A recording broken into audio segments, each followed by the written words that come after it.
Imagine waking up one day and realizing you've quietly become the very thing you once feared, criticized, or even fought against, not through a sudden dramatic twist, but gradually, almost invisibly.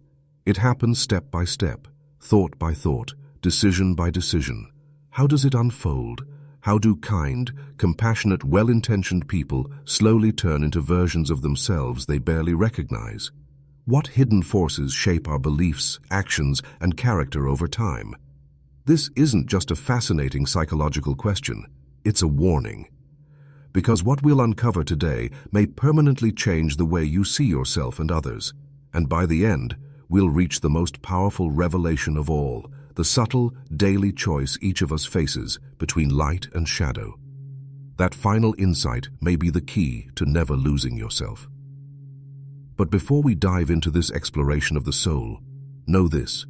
If you're drawn to thought-provoking content about human behavior, psychology, and the wisdom of philosophers, you're in the right place. Subscribe, like, share this with someone who needs to hear it, and leave your thoughts in the comments. What we're about to discuss might illuminate a way back from the darkness, or prevent someone from ever stepping into it.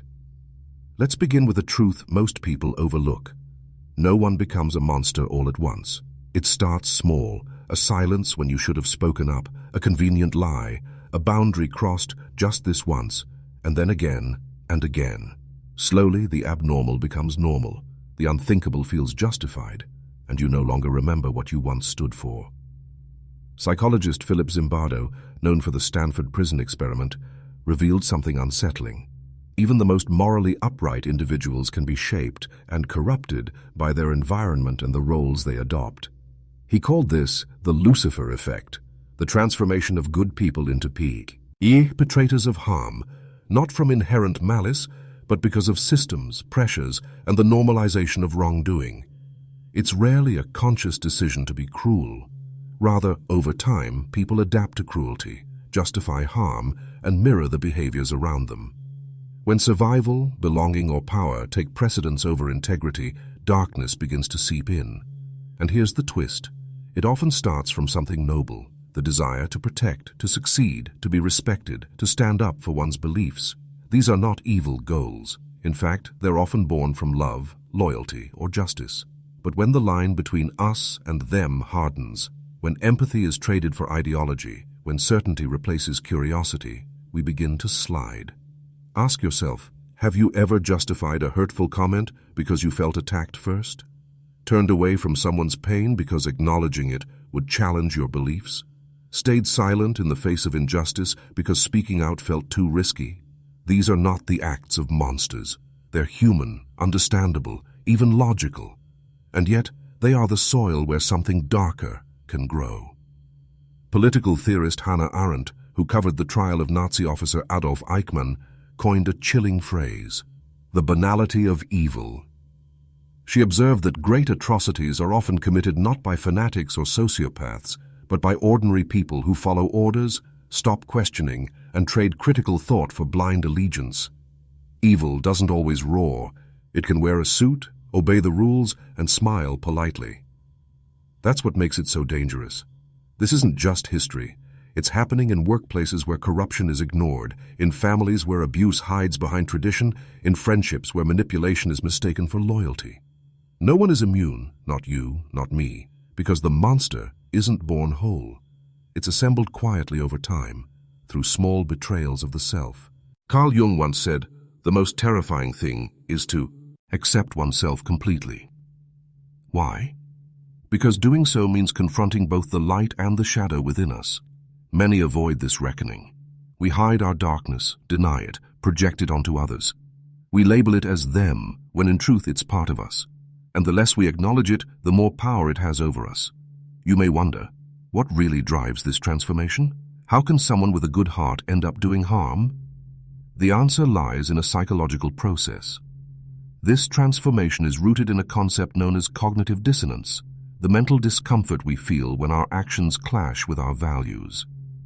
Instead of changing our actions to align with what we believe, we often take the easier route. We adjust our beliefs to justify what we've done. Over time, these justifications stack up.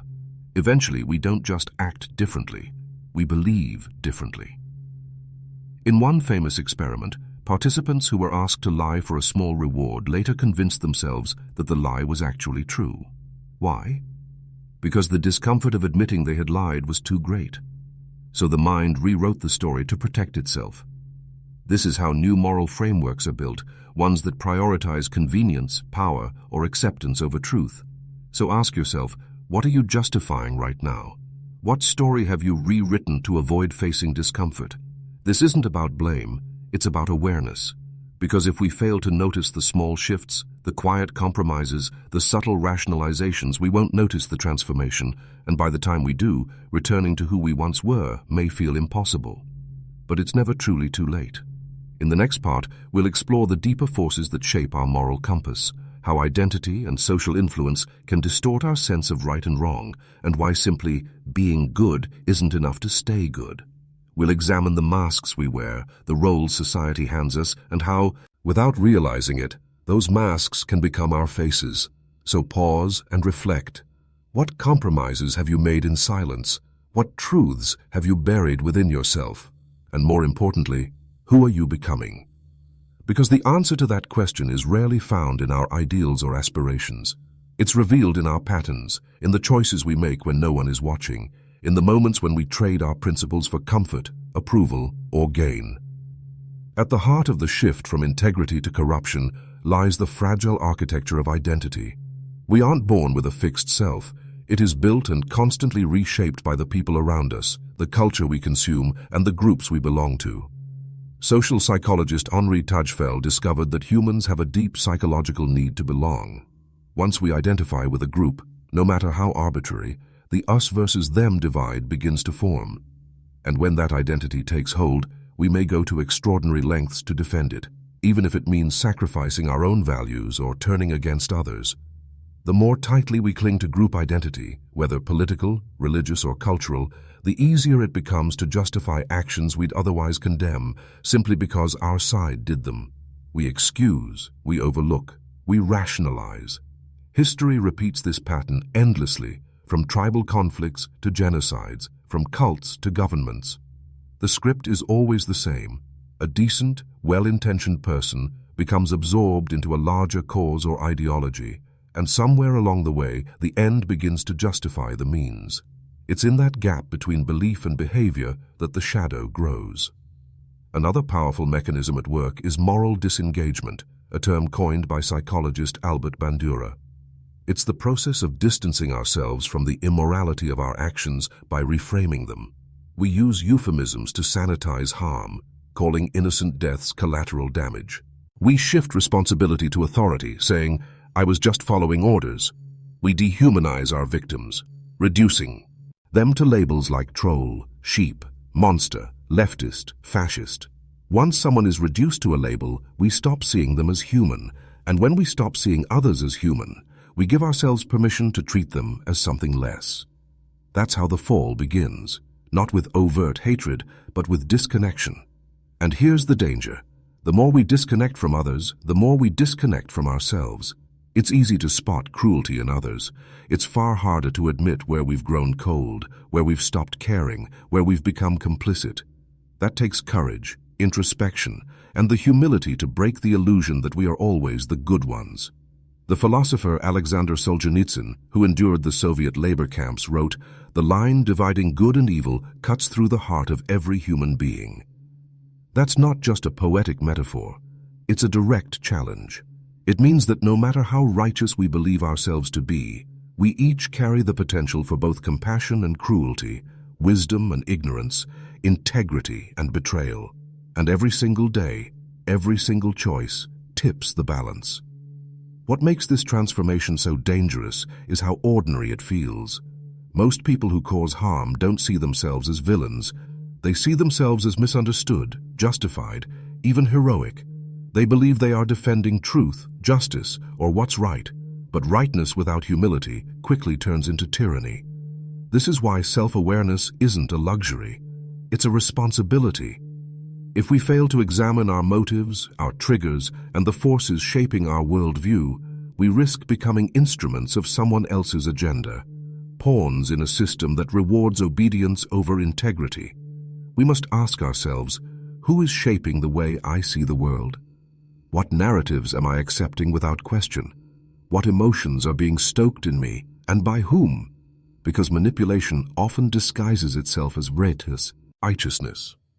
Once that mask is in place, people stop acting from clarity and start acting from fear, wounded pride, or blind loyalty. This is how monsters are made, not in secret but in full view. The corruption doesn't come from some outside force. It comes from the slow erosion of conscience. One small decision at a time, 1,000 little moments where the voice of truth is drowned out by ego, anger, or the need to belong. And if we're not paying attention, we'll wake up as the villain in someone else's story, without ever meaning to be. Bring it closer to home. Have you ever gossiped, not because you wanted to hurt someone, but because it made you feel included? Have you ignored a small injustice because addressing it would be uncomfortable? Have you excused a cruel remark by saying they deserved it? These aren't crimes, but they are cracks in our moral foundation. And if those cracks go unchecked, they widen. The road to becoming a monster isn't paved with grand betrayals. It's built from small justifications. The good news is, just as the descent into darkness happens in small steps, so does the journey back into light. But before we can talk about redemption, there's one more truth we must face. A truth about power, trauma, and the hidden wounds that push us toward harmful behavior, even when we believe we're doing good. To truly understand how good people fall, we have to turn inward, beyond group identity and social influence, into the quieter realm of pain. Unresolved pain is one of the most underestimated forces shaping human behavior. We carry wounds from childhood, from betrayal, from loss, from humiliation, from neglect. And if we don't process them consciously, they begin to shape our choices without us realizing it. Carl Jung warned, "Until you make the unconscious conscious, it will direct your life, and you will call it fate." This is where transformities begins, not just socially but psychologically. The trusting person becomes suspicious, the compassionate person grows bitter, the fair-minded person acts with cruelty, not because they've suddenly become evil, but because they were hurt and never healed. Hurt people hurt people. It's a cliché because it's true. When pain festers, it turns into rage. When fear is buried, it becomes control. When shame is denied, it becomes projection. We begin to see in others the very flaws we can't face in ourselves. Have you ever lashed out and instantly regretted it, but still justified it because they pushed you too far? Have you clung to resentment, refusing to forgive because letting go felt like weakness? These reactions don't make us monsters, they make us human. But if we let those wounds dictate our actions, we become prisoners to them. And in that unhealed state, we are easy to manipulate, because pain craves relief. If someone offers us an enemy to blame, a cause to fight for, or a narrative that makes our suffering feel meaningful, we'll often grab it without question. We feel vindicated, empowered, seen. This is the seed of radicalization. It rarely begins with hatred. It begins with the promise of healing, the lure of belonging, the taste of power. In trauma psychology, there's a term for this: identification with the aggressor. When victims, especially children, begin to mirror those who hurt them as a way to survive. When someone can't escape abuse, they may unconsciously align with it. Becoming the aggressor feels safer than staying powerless. In adulthood, the same pattern plays out. Those who have felt powerless for too long, whether from poverty, rejection, or emotional wounds, may start seeking control through dominance, exclusion, or cruelty. They might call it strength, leadership, or justice. But more often, it's pain in disguise. This is why we must guard the stories we tell ourselves, the ones that cast us as heroes and others as villains. Too often, what we call justice is really vengeance. What we call strength is self-defense. And what we call truth is just a shield to avoid feeling the full weight of our wounds. Now let's talk about power. Few forces reveal a person's character more clearly, and few corrupt more quietly. Psychologist Daché Keltner found that as people gain power, they often become more impulsive, less empathetic, and more likely to treat others as tools. They interrupt more, listen less, and prioritize their own viewpoint. Power doesn't always bring out the worst. It amplifies what's already there. If someone is compassionate, power can magnify that compassion. But if they are wounded and unaware, power gives them the means to project that wound outward, often at the expense of others. Because power feels good, like validation, like safety, most people don't notice when it starts to change them. Many of history's greatest villains didn't begin as monsters. They were idealists, reformers, people who believed they were building something better. But somewhere along the way, the mission became more important than the people.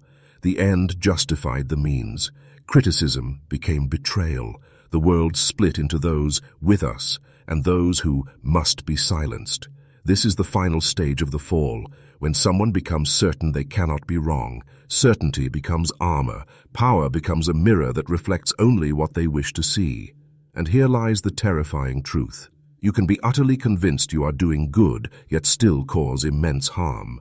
How do we protect ourselves from this slow corruption?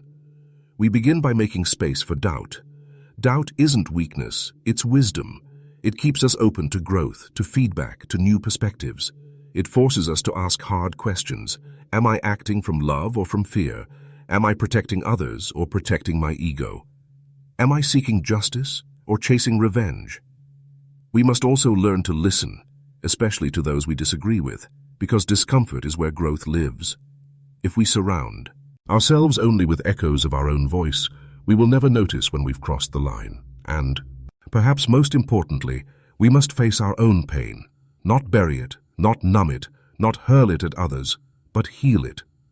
Only by confronting the darkness within can we stop it from spilling into the world around us. The monster is not a myth. It lives inside all of us. But so does the healer, the guide, the protector, the truth-teller. Every moment, every choice, every breath is a vote for who we are becoming. In the final part of this journey, we'll explore the path of return, how to rebuild a fractured moral compass, reclaim our values, and recognize the signs before we become what we swore we'd never be. There is hope. Redemption is real. So ask yourself, if today you had to meet the person you've become, would you be proud? For many, the honest answer is no. And that's where true power begins, not in perfection, but in recognizing we've strayed and finding the courage to come back. Yes, people change, some for the worse, but others awaken and choose to begin again. The way back from darkness is rarely grand or dramatic. It's quiet, humble, invisible to most. It begins with moments so small they seem meaningless until they aren't. It's in the apology no one demanded. It begins in small, quiet acts. The truth spoken when a lie would have been easier, the moment you catch yourself before anger takes over and choose silence or compassion instead. That is the first spark of redemption. So how do we rebuild ourselves after losing our way? We stop running, stop pretending, stop blaming. We pause, breathe, and look at our lives, not through the lens of ego or excuses, but through the lens of truth. Ask yourself, where have I caused harm? What patterns have I repeated? What values have I traded away for comfort, status, or fear? This is not self-punishment. It's responsibility. Psychiatrist Viktor Frankl wrote, "When we are no longer able to change a situation, we are challenged to change ourselves." That change starts with radical self-awareness, and self-awareness begins in silence. In a world addicted to noise, speed, and distraction, silence is rebellion. It's the space where truth emerges unfiltered, where the inner voice, ignored for too long, finally speaks. And often, it says, "This is not who you are. You are not your worst mistake. You are not your trauma's echo. You are not the monster others told you you were. But if you do not consciously choose who you are becoming, someone else will choose for you. So, begin small. Reconnect with the values you once held before the world tried to harden you. Compassion, integrity, curiosity, forgiveness. Forgive others, but also forgive yourself. Not to excuse your actions, but to break the chains of shame that keep you trapped. Surround yourself with people who challenge you, not flatter you. Those who care more about your growth than your comfort. Listen to voices that unsettle you, because discomfort is often the birthplace of wisdom. And above all, Make room for real empathy, not the easy, performative kind, but the kind that demands effort, the kind that sees humanity in an enemy, remembering no one is born cruel. We live in an age where outrage is profitable, division is a business model, and algorithms feed us the worst in ourselves. But that is not a reason to sink lower. It is the reason to rise higher. Every day, thought by thought, action by action, you are either drifting further from your true self or moving back toward it. Here's the revelation promised from the beginning. The monster does not live out there, it lives inside, but so does the hero. And the hero is not the one who never falls. The hero is the one who sees their own darkness and chooses to rise anyway. No applause required, no perfection needed, just one honest moment followed by one brave action. The real battle isn't good versus evil out there. It's within you, within me, every single day. If you doubt that, look at your own life. You'll see moments of pain inflicted and pain endured, times you betrayed your values and times you honored them. You'll see that the journey from light to shadow and back is not a straight line. It's a cycle. It's human, and it's still unfolding. You still have time to change the ending, but you must start now, not tomorrow, not when you feel ready, now. So ask yourself, what kind of person am I becoming? More importantly, who do I want to be from this moment forward? Because the only difference between those who become monsters and those who become legends is the choice they make, over and over again. And if this stirred something in you, share it, speak it, reflect on it. Someone out there may be standing at a crossroads, quietly losing themselves, waiting for a sign to return. Maybe this is it. Until next time, choose light, choose truth, and never forget, you are always becoming. Make it something worth becoming.